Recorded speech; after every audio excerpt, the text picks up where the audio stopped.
So apparently you think that you're detailing your car correctly. Think again.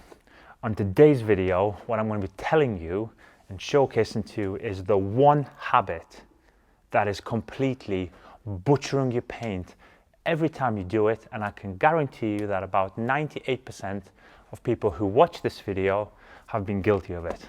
So guys, we are slap bang in the middle of pollen season, slap bang in the middle of heat, rain, water spots. These things mixed together lead to one flaw that you are all doing wrong, and that is what I called love marking the paint, touching the paint, loving the paint a little bit too much. Now what does that mean?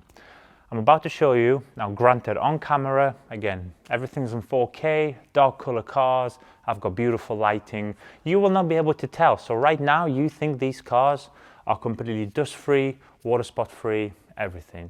Granted, they haven't got water spots because it hasn't rained inside, but they do have dusting. Now traditionally, what you are going to do is you're going to pick up a towel of your choice, no product, and then you're going to be wiping the car. I'm going to dust it, right? In some cases, you've seen people actually take a traditional duster and dust the car down. Now, dust itself, if you look at the compound of dust, where has it come from? Has it come from microfiber, you know, like linting of the towels themselves into the air? Is it dusting from the sky? Now, dusting from the sky, if you're outside, is even more dangerous because it could be brick dust, it could be coming from the road, it could be coming from a quarry, for example, people chopping down trees, bushes, a million different examples. Now, in essence, what you are doing, if you've got a perfectly corrected car like you see behind me, is you are taking a very, very low, mild abrasive, which is a microfiber towel, and then you are then putting that on top of something potentially like brick dust, rock dust, top of the car, and I'm just going to slightly dust the car down. You see this all the time at car events. Especially people past a certain generation will come out with one towel, they will whip it out the back of their pocket, usually a low quality towel at that, and they will come in and they'll do this as if they're polishing their old piano from 1943, okay? Now, that is damaging your paint. I would much rather have a dusty, swirl-free car than a shiny, swirly car. I think if you're in the right segment of car care, you will agree with everything I've just said so far. Now, how do we mitigate that? I'm not going to tell you that there's a special product available for this or there's a special tool. What we're going to do is we're going to take items that you should already have in your cupboards, and we're going to go, I've got a couple of water spots, a couple of dust, and we're going to wipe this down now safely. So granted guys, like I've just said, you will not be able to see this at all. Lights are just too good, but there is a very light layer of film. There's even a few drips just here, but again, the light is not going to capture it. I'm going to now teach you how to professionally, whether you're at a car show or it's just rained outside right now, imagine it's rained. You've then got the sun come back out. How do you get the car back to this condition without compromising the finish at all? So usually what happens, as they say, Sod's Law, you've just detailed the car, imagine so detail. It rains, the sun peeks out. You're like, right, it's water spotting. Or you're at a car show, it's dumped a lot of pollen on your drive over, or you've been parked under a tree. You take a towel, you don't even fold it properly, and you've seen this, people doing this on a car. Tell me you haven't, right? What you've in effect done is just sanded your car for free. You have just created a ton of fine swirl marks, which I call love marks. Instead, I have got a solution for you. First of all, the product. You need a non-protective product. The last thing you want to be doing is spraying, I don't know, a light spray sealant or a detail spray that contains a polymer inside it, or a spray wax or anything like that. You've wiped over it, you're then taking another towel and then beginning to buff. You do not want to do that. So that's the first thing, at the heart of it, a non-protective product. Now this, the reason why I've gone for this specific towel, all right, is our drying aid towel, when wet, which this is, so I've wetted it, I've wrung it out. This is wet, this is dry. Twist loop traditionally holds more water, it's more absorbent. This is what you want. But if you don't have one of these, you could actually use the same method with anything else. Now the other part is, granted, like I said, you probably cannot see this dust, but that dust is there.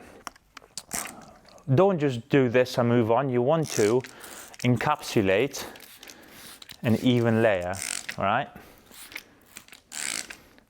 Basically, the way this technology works is it takes the dust particle and it encapsulates it in a circle, right?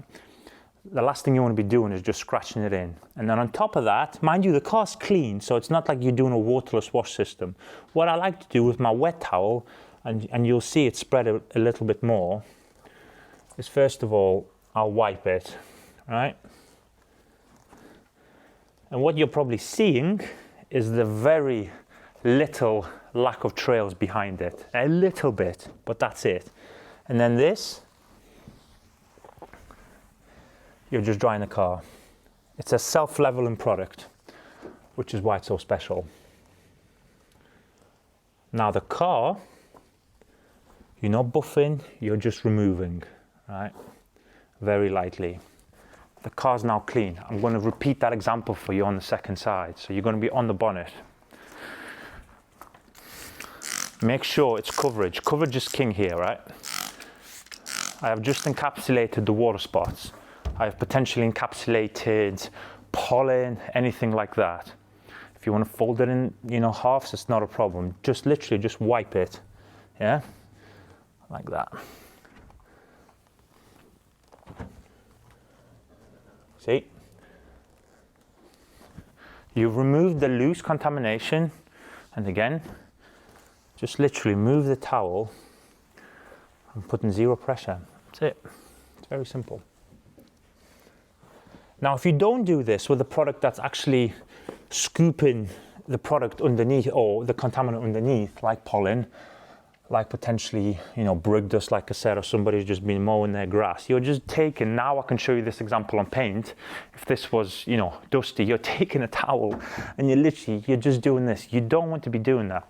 So you've encapsulated it, you've wiped the product around, you've wiped it off, and guess what? You're at a car show, you're at your driveway, which is now being water spotted because it's just drizzled on you, with, again, a back to spec car. This is what you want. The whole process, if you're doing this off camera, will take you 6 minutes, 7 minutes. It's not a problem, but I do like, in fact, I'll show you, that's how wet the towel is. Look, it's leaving marks behind. You see that on the worktop? That is a wet towel. So it just gives it that little bit extra moisture and then dilutes the product behind it. So the wet towel trick, lightly moist towel, is actually a pro hack that not many people know about, but I'm telling you about this and hopefully documenting this for the world. And then just wipe it off, whichever towel you like. You could use two of the same, not a problem, but please, please, please, please, guys, stop dry wiping cars. You don't understand the damage that you're causing, one, to the clear coat, and just how many detailers you're keeping in business in this respect, when technically you shouldn't have to. Most of the swirling is done on any car in the lifetime of a car, 5, 10, 20 years, is by extra contact without lubrication. You cannot go into paint dry. You want something underneath there to help you along the way. As I said, we're slap bang in the middle of summer. Car show season's, in full swing. Water spot season is in full swing. And also pollen season is everywhere. Literally, you look up at the sky, pollen's dropping out of there. So if you like touching your car more, touch it the correct way. So hopefully this has helped you. I don't ever want to be driving around the streets, seeing people doing a California duster anymore. Do it right. It'll take you 5, 6, 7 minutes. You'll have a perfectly integral clear coat on the car, irrespective of color. And actually, as a byproduct, the more you do this without causing damage, the actual gloss on a car is maintained. People wonder, why are certain cars shinier than others? Because people know how to touch them correctly. So I hope this has helped. And I will, of course, see you on the next one with some more deeper content of how to preserve the crazy car care life that we live as car guys. Love you guys.